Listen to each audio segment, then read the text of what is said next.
your publication doing the same. That's probably the secret hack right there. Keep an eye on what Netflix is doing price-wise, and every time Netflix increases their price, just increase your price. Yeah. Welcome to the Paywall podcast, where we discuss paywalls and paywall strategies for news and magazine publishers. This episode of the Paywall podcast is brought to you by Leaky Paywall. Leaky Paywall is the most flexible WordPress subscription platform. Find out more at leakypaywall.com. And now for today's episode. Yeah. Are you ready to talk about pricing? Let's do it. All right, let me share my screen here. I don't, I'm going to go with this guy, and all right, Mr. And then let's go. I was trying to find a title for this. So how about subscriber retention versus revenue? Is it time to raise prices? Earning what you're worth, how to handle subscription price increases. Ooh. Subscription sticker shock. Should you raise your prices? That'll probably get more eyeballs. Yeah. Or ears. Yeah. Money talks, tackling the anxiety of raising your subscription price. Okay. Price increase decision, overcoming the fear of losing subscribers. That's a big one. They all panic. The price increase decision, overcoming the fear of losing subscribers, or subscription sticker shock. Should you raise your prices? That one will get more. Okay. Let's go. Let's go with that one. All right. That'll get their attention. All right. Cool. So thinking about raising your prices is a terrifying thought for all of us. We've all been through it. We see our publishers go through it. And what happens when they raise their prices? Generally speaking, actually, all speaking that I've seen, nothing happens.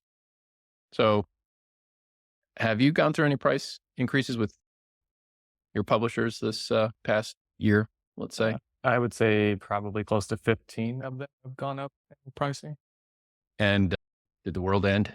No. And maybe that's because people are used to things being a bit more pricey than they were before with just general inflation across the globe. Yep. What's an extra $1 or $2 or $5 on my subscription? I think people just expect that's coming at some point. Yeah. It's also something we've seen across the board with other digital type services like Netflix and Hulu and all the others. What's the difference with your publication doing the same? That's probably the secret hack right there. Keep an eye on what Netflix is doing price-wise, and every time Netflix increases their price, just increase your price. Yeah. Right. Really? Yeah. They got it figured out. Yeah. Yeah. And obviously the biggest fear that publishers have is that they're going to lose a lot of people, or there's going to be a mass exodus, or there's going to be a Washington Post style 200,000 plus people are going to cancel their subscriptions. That doesn't tend to be the case with local publishers, even with regional publishers. Maybe you lose 10 or 15 at most. But if your messaging is clear prior to doing this, and you're telling people why you're doing this, why you need their support, it's not a big deal. And most people are happy to support you with that increase. And I've even seen some publishers tell me that they've gotten messages from people that, hey, we're happy to pay even more than what your price increase is. Like, we love what you're doing. We want to support you. And Right. Just know that. Yeah, that's a great point. Couple things there. One is the Washington Post, that was weirdly politically motivated. That was just super strange. But as far as paying you more, before I forget, this week I was talking to a publisher. They were trying to keep the subscription levels really simple. So they only had two levels, really, monthly and annual. but they realized that part of their crowd were happy to pay more to support their mission. And so they created a third level, which is essentially pay what you want, or a donation based subscription level. They were very keen on doing that because they're coming from a donation model, right? Where they weren't really running paid subscriptions, but they were taking donations, and that was working well for them. And they were getting some higher tier donations. So adding a paywall with sort of that standard monthly annual pricing, plus the, hey, really become a super supporter. I don't know what they're going to call it. Is a good combo to look at if that's the kind of publication you're running. Okay. Yeah, and those two things certainly can live in tandem. Like I think Mhm. we get questions quite often: should we do donations? Should we do subscription? Should we do Mhm. membership? Should we do this or that? Mhm. Do them all, and do them in tandem. And once someone becomes a paid subscriber, it doesn't mean that's it, and there's no other chance for you to continue a relationship and get even more from that supporter. Yep. Your paid people are worth Yep. their weight in gold, and they're likely to give you even more money if you ask. Anyway, that's probably a separate podcast altogether. That would be a good one. Yeah. Yeah. Yeah. So it is terrifying though. It's scary to raise prices.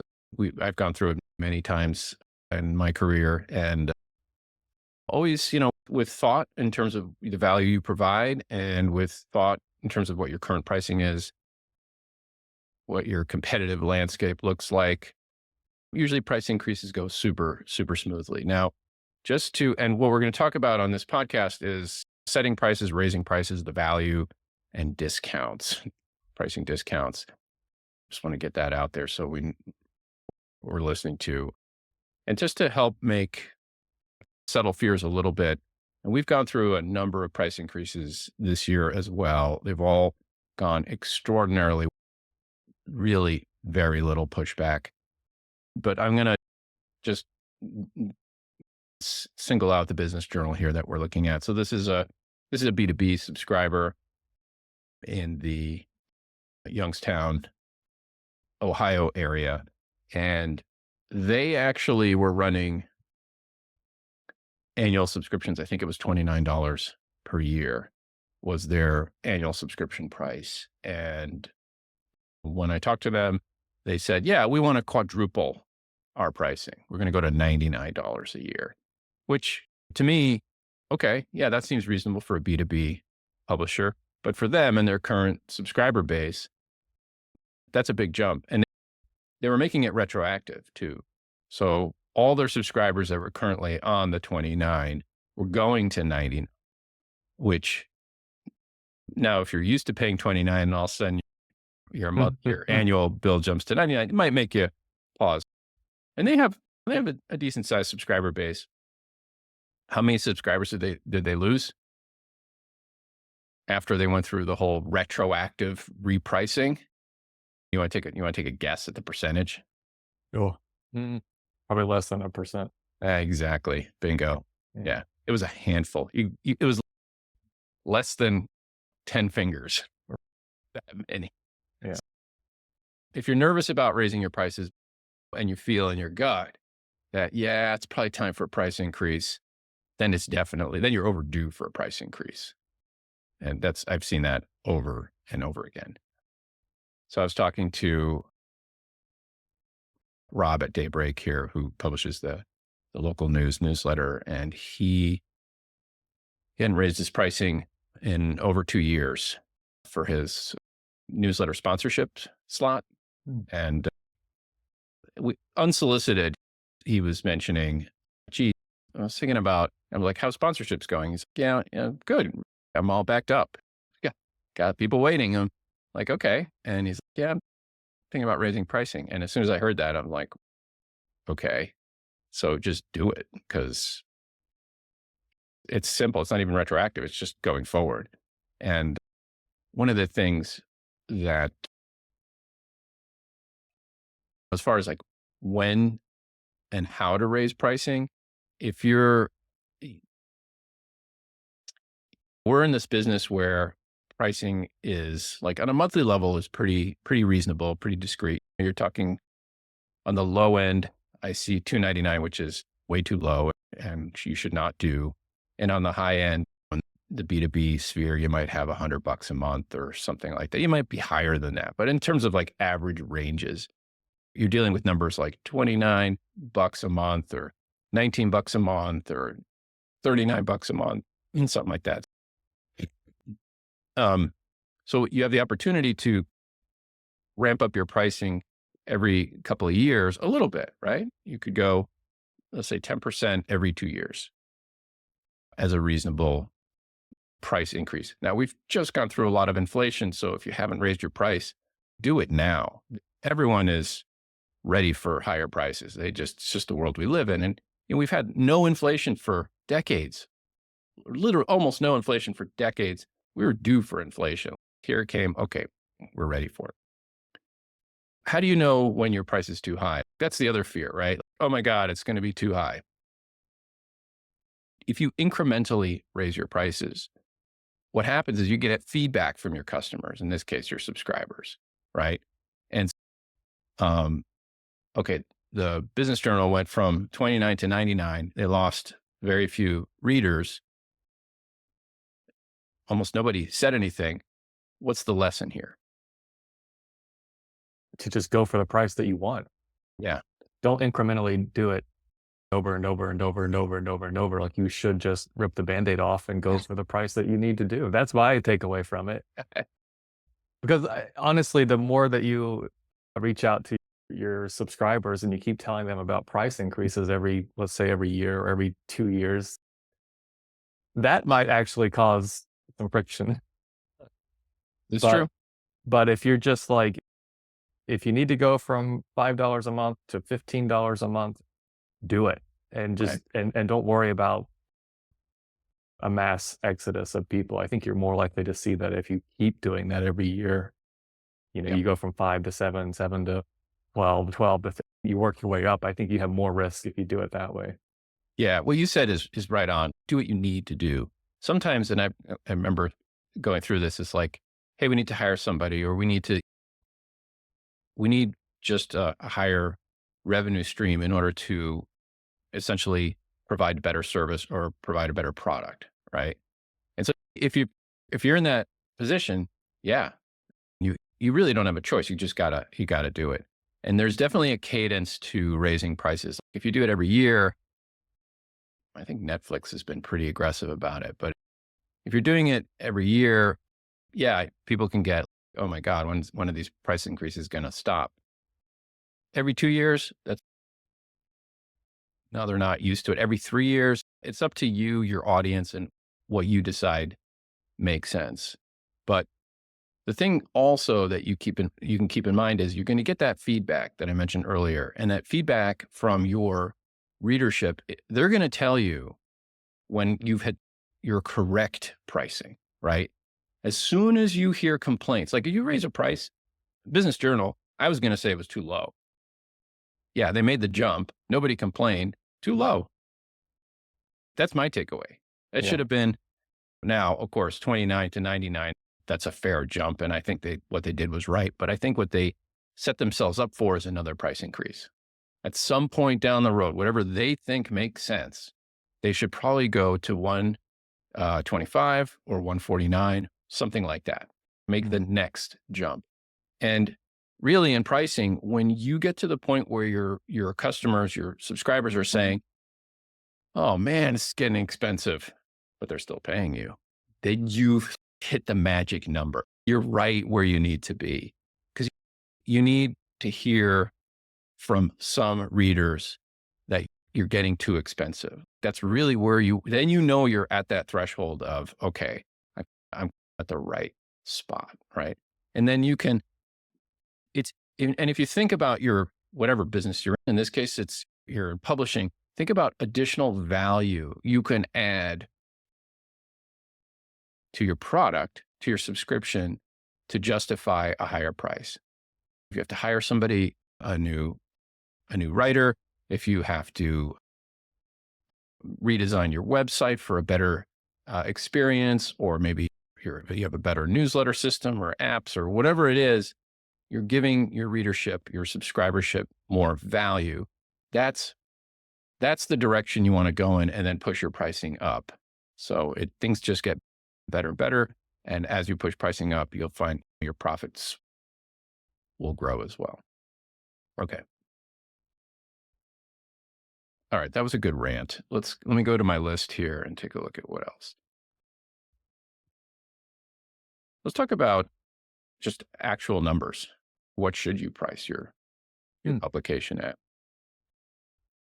This is a few years ago, but we had a publisher in the music space, and they were selling a subscription to downloadable independent music. And pretty cool, actually. Like stuff you can't get on Spotify or Apple Music. Independent, really interesting, pretty big library of music. And you had to subscribe to gain access to these files. What did they do? They had a $1, a 99-cent per month price when they started. And what happens with a $1 charge in Stripe? It's virtually all given to Stripe. Yeah, that's the problem, right? So if Stripe takes 50 cents on every transaction plus 3%-ish approximately, they were essentially making no money, zero money on the transaction. Now that's changed since then, and that's good. But if you're in we have another publisher that we're working currently that also needs to charge quite a bit less to make it affordable for their readership. The simple thing you can do is stop charging monthly. So if you do need to charge $2.99 a month, don't charge $2.99 a month, because Stripe's taking 50 cents off of that. That's a huge profit hit. And $2.99 times 12, charge $29 a year, right? Make it annual pricing. Don't even offer a monthly, because at $29, it's profitable. Okay, Stripe takes their 3% and their 50 cents. You're still making money on that. Plus you're getting future money, right? So you're getting that money put forward to you, which is helpful. And it's easier on the subscriber not seeing a $2.99 expense every single month on their credit card statement, reminding them that they're continuing to pay you every single month, giving them perhaps nudging them to think about their subscription with you every single month. Yeah. I would argue that seeing it every month too is you get your blinder on, but I don't know. Maybe. In the interest of simplicity with a free registration funnel, which if you don't have a free registration running properly on your site, you need to do that as a screaming emergency first priority, generally speaking. See other episodes for that. But yeah, the annual plan dovetails perfectly with a free registration funnel. So you get folks some free access, and then you get them on your newsletter. The newsletter drives them back to your content. You get targeted upgrade messaging. And then over time, they finally say, yeah, okay, I'm going to do it. And what we find too is most people choose annual plans. Even if monthlies are promoted aggressively, the annual gets more traction once the subscribers, especially in the news side, is ready to subscribe. On the magazine side, it's pretty similar, especially if you're in the print world. Stick with the annual subscriptions, make it easier on yourself, get that money in up front. And and in general, it's just way more predictable. You know what's coming. You don't have to worry about these monthly small charges every single month, and at any point they might cancel. If you get them on board for the whole year, you can at least create some runway for yourself and predict what's going to happen a little bit. Yeah, no, the annual is the way to go. So on the B2C side, like business to consumer, if you're like in the local news space, or you have sporting magazine or something in the consumer side, what price should you be charging for that subscription? On the low end, I would say $4.99 is your base per month. I've seen $2.99, and sometimes there's circumstances your audience just can't afford it for whatever reason, and you have to go to a $2.99 model, which then I would argue just go annual. But the $4.99 is the bottom end. Even where we live here in New Hampshire, which is fairly remote, our local newspaper for a digital only subscription charges $15 a month, and they get it. Why? Because they have a monopoly on our area. Where else are you going to get the local news? That's where that falls into. So if you're in the B2C space on your monthlies, that's probably where you need to be.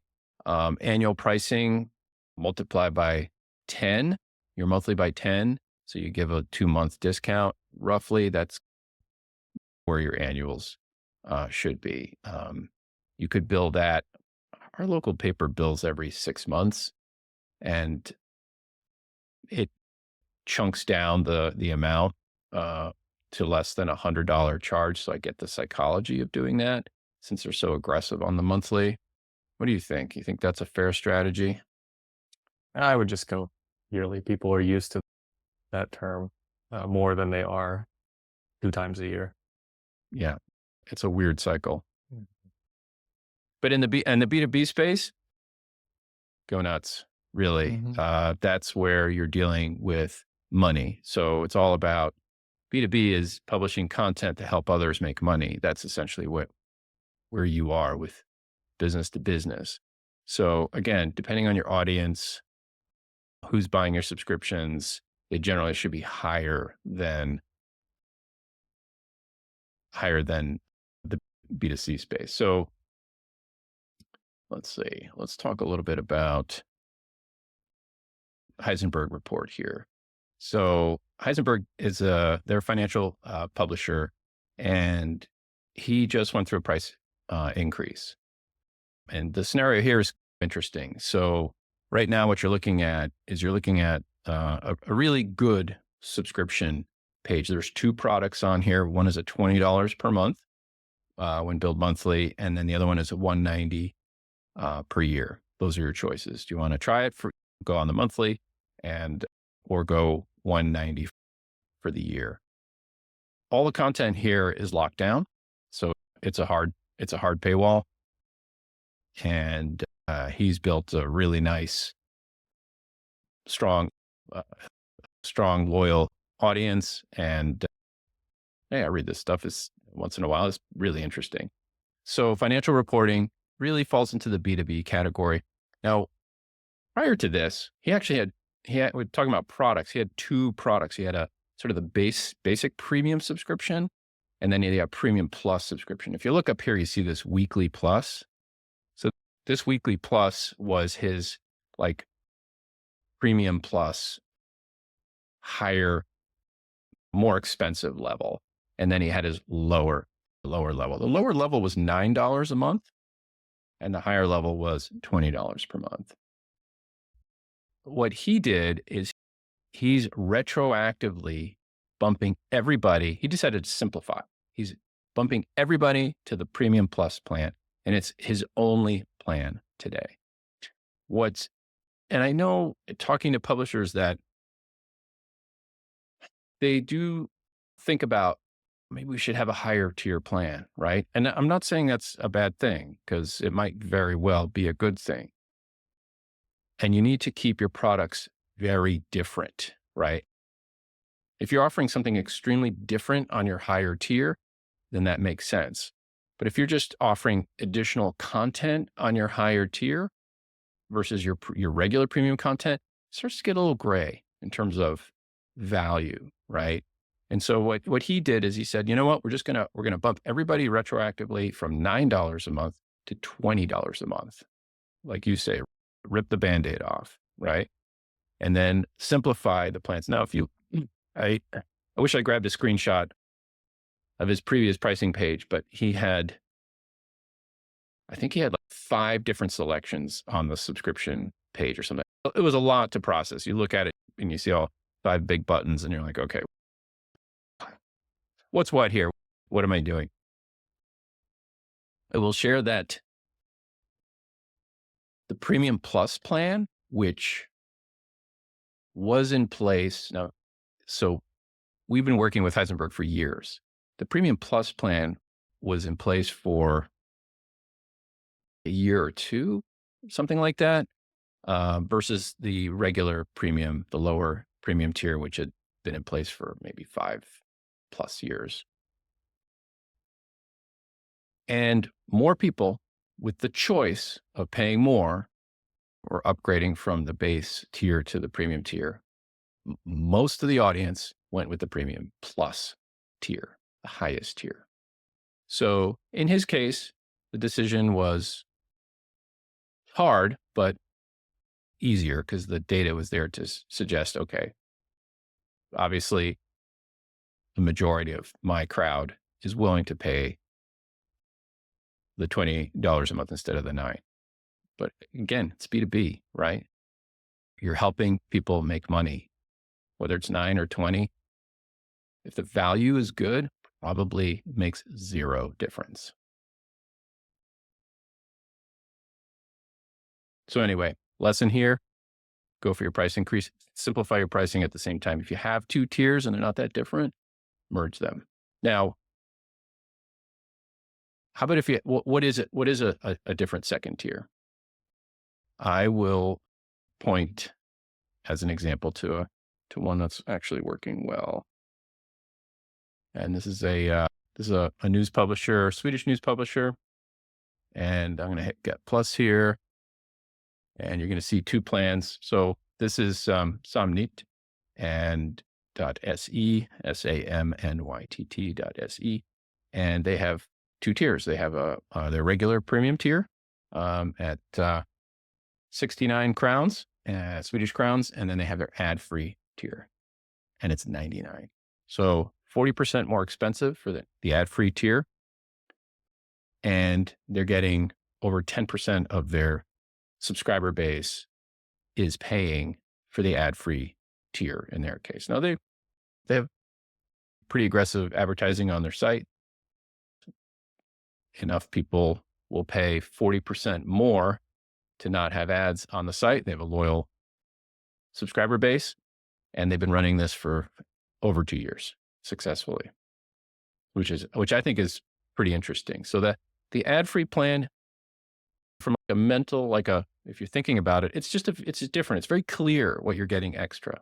It's not okay, you're going to get some extra content, but what is the extra content? You don't really know what the extra premium plus content is. It gets a little murky, but in this case, it's either you get all the content, but if you want the ad free, you know what you're getting when you sign up for that extra amount. And it just actually blows my mind that people will pay so much more for an ad free experience. YouTube's doing it with their premium plan, and I pay for it because I can't stand the advertising on YouTube. That's something to consider if you're aggressively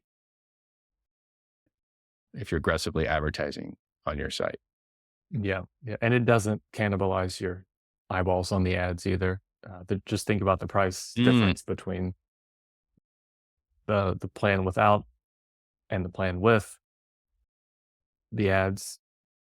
You're not going to lose a significant amount of eyeballs for your advertisers. So that's usually the thing that publishers worry about the most, is that they're going to lose all their traffic, and you won't, that won't happen. So just see our previous episode, I think. Yeah, it's one of them. Yeah. I think the previous episode 61 talks about traffic, SEO and traffic and paywalls. And just the short answer here, if you haven't listened to it, is if you have a free registration funnel where you're gating your content early, like one free article, then you drop off your email address to get the next article, get on the email newsletter, every email address that you capture through that, which will grow your list much faster than anything else, exponentially drives traffic from that reader, right? So you get one person, a new person on your list. And if you're a local news publisher and you're sending emails every week, that's 5 new email blasts to a new email address that's driving that person back to your site to see ads, right? Or, and for the free registered reader, they still see the ads. Like you said, Tyler, the paid subscribers is a fraction of your overall traffic to the site. So we see with the free registration funnel, we see traffic to the site just mushroom exponentially as the email list grows. So you don't, which not to go too far down, but you don't have to get so dependent on SEO or social marketing and all that because you're taking control and you're building your email list with the free registration. So there's a public service message number 2 about the free registration setup. Okay. All right. Where were we? So we're talking about products, B2C, and yeah, make sure your products are different enough if you're going to have different pricing. Otherwise, keep it super simple. Look at small boats we talk about a little bit. So you hit their subscribe page. They have one price. It's annual recurring. It's $29.99. It's on the bottom, towards the bottom end of pricing, but it works for them to get very high conversion on this price. And you have 2 choices. Well, you have one mental choice. It's subscribe, but then it's subscribe for me. Hit the subscribe button. The button right next to it says give a gift, subscribe for someone else. Those are 2 very different products, easy to understand what they are. Yeah, it's either for me or a friend, right? You're not making people make choices. And let's talk about pricing choices, print versus digital before I forget. So that's the other thing is I get this question all the time because we deal with a bunch of print publishers. How do I price my digital subscription versus my print subscription? What's the answer, All the time. Tyler? My opinion on this, What's your opinion on my this? opinion is to pretend you don't even have a print plan if you're selling digital subscriptions. But I realize that's not something that most publishers are willing to do. If it's something you have to do and you just can't avoid it, and you feel the need to sell that print product alongside your digital product, I would price them the same. I would price your print plus digital plan the same as your digital only plan and watch what happens. Bingo. Yep. Yeah. Back to the Business Journal here. If you look at the print and the digital annual, they're both $99, same price, and it's absolutely working for them. Look at some of the Atlantic or some of the bigger print publishers. You'll see their pricing is the same. Why? Because it's not about the paper, it's about the content. People want your content. That's the value. Whether it's delivered via digital, via print, or via smoke signal does not matter. They want your content, right? That's the value. So line up the pricing is the same. Just as a weird example, we worked with Modern Drummer magazine years ago for a number of years. And when they launched their digital subscription plan, they actually priced their digital at $60 a year and their print and digital at $29 or $30 a year. So their digital was twice as expensive as their print and digital.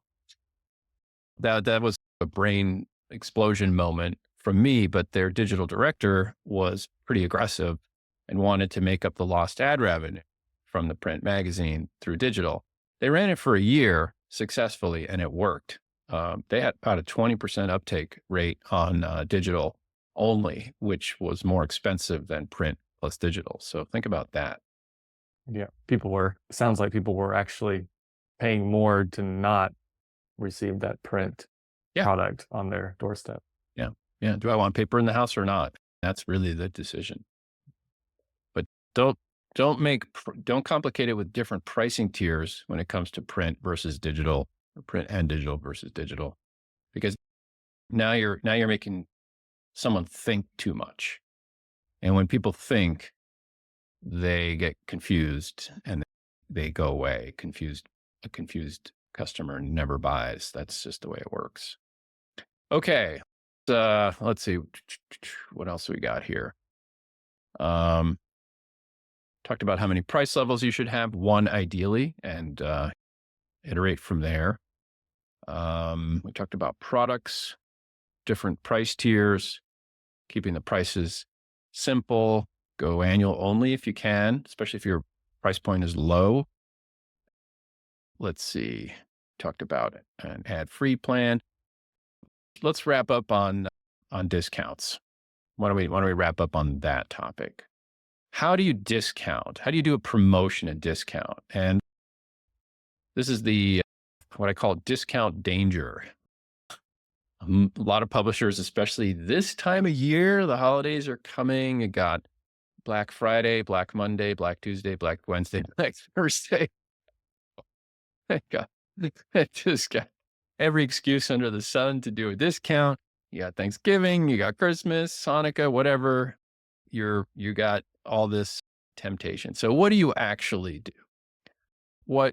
So Tyler, should I discount? Let's say I don't know, I'm running my $29 per year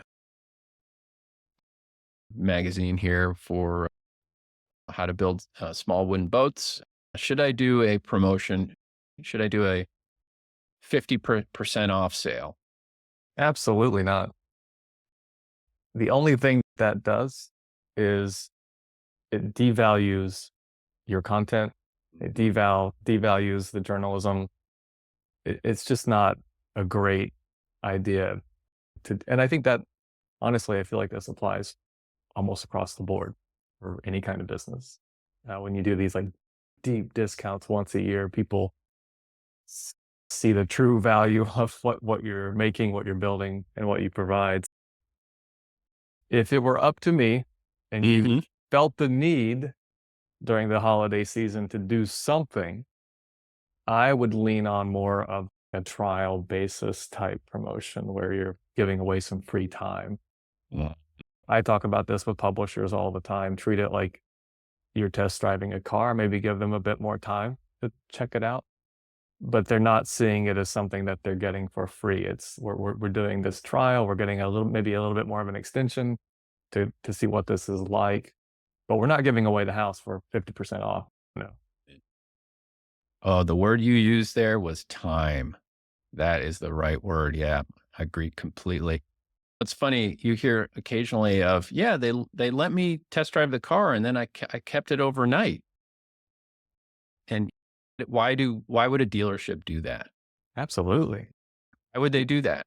Yeah, they want you to experience it. They want you to try it out. They want you to smell the leather in the car. They want you to become familiar with the product, in this case, a car, but in your case, and what we're talking about here, your content. Yeah. Right. Yeah, that's why they're doing it.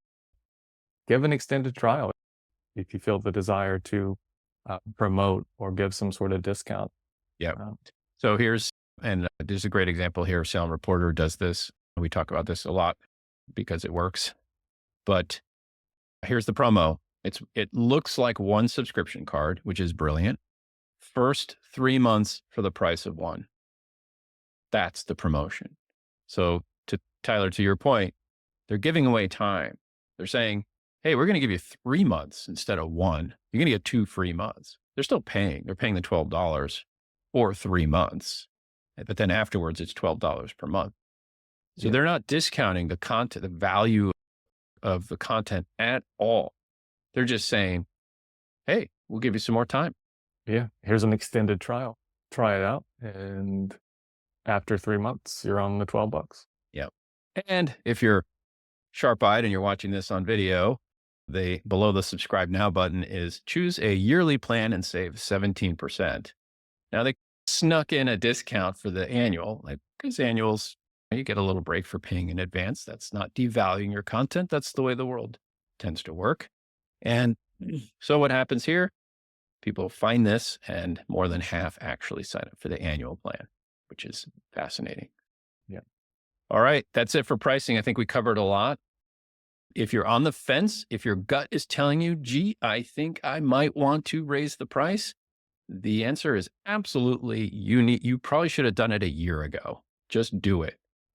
And if you have questions, please reach out to us, info@zine101, ZEN101.com. I look at all the emails that come in. So happy to chat. I can't believe it. All right, Tyler. Thanks. See you later. Catch you later. So if you want our help in actually developing benefits copy for all your touch points and have us install it across your website, just get in touch and let's talk about how to do that. It'll help convert subscriptions. Thanks for listening to the Paywall podcast. If you'd like to get in touch to discuss subscription strategy, go to leakypaywall.com. See you next time.